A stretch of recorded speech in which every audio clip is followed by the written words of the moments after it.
10% இளைஞர்கள் வாக்கு, 10% பெண்கள் மற்றும் சிறுபான்மையினர் வாக்கு, 10% மாற்றத்தை விரும்பும் வாக்காளர்கள்.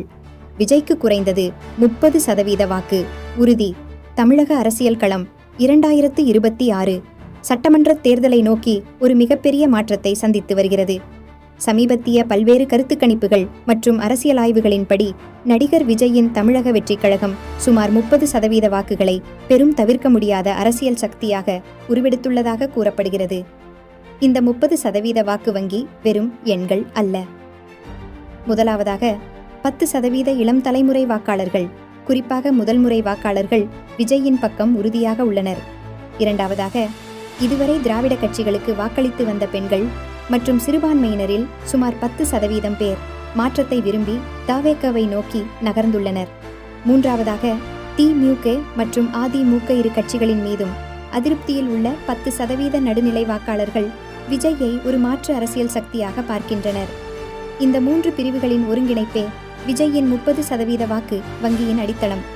கடந்த தேர்தல் வரலாற்றை எடுத்துக்கொண்டால் திமுக அல்லது அதிமுக தனித்து போட்டியிட்டால் கூட அவர்கள் பெறும் வாக்கு சதவீதம் ஏறத்தாழ 30 முதல் 35% வரைதான்.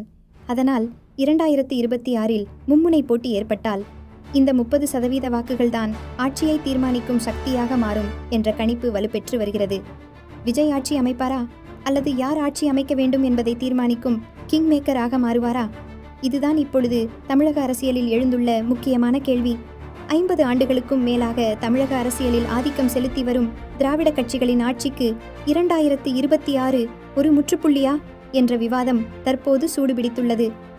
பாரம்பரிய வாக்கு வங்கிகள் சிதைவதும் இளைஞர்கள் மத்தியில் உருவாகும் புதிய அரசியல் தேடலும் விஜய்க்கு சாதகமாக மாறியுள்ளது. திராவிட மாடல் அரசியல் மற்றும் ஆன்மீக அரசியல் ஆகியவற்றுக்கு இடையில் மதச்சார்பற்ற சமூக நீதி என்ற ஒரு புதிய பாதையை விஜய் முன்வைப்பதாக அரசியல் விமர்சகர்கள் கருதுகின்றனர்.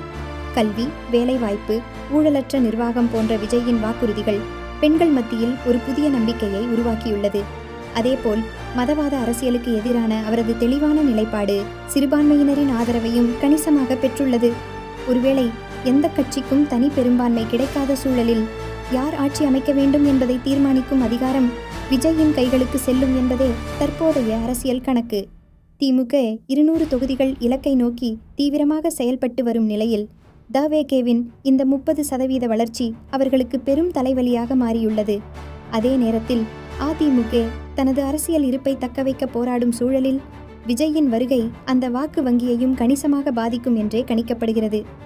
சுருக்கமாகச் சொன்னால் 2026 சட்டமன்ற தேர்தல் தமிழக அரசியல் வரலாற்றில் ஒரு திருப்புமுனை ஆண்டாக அமையப்போகிறது.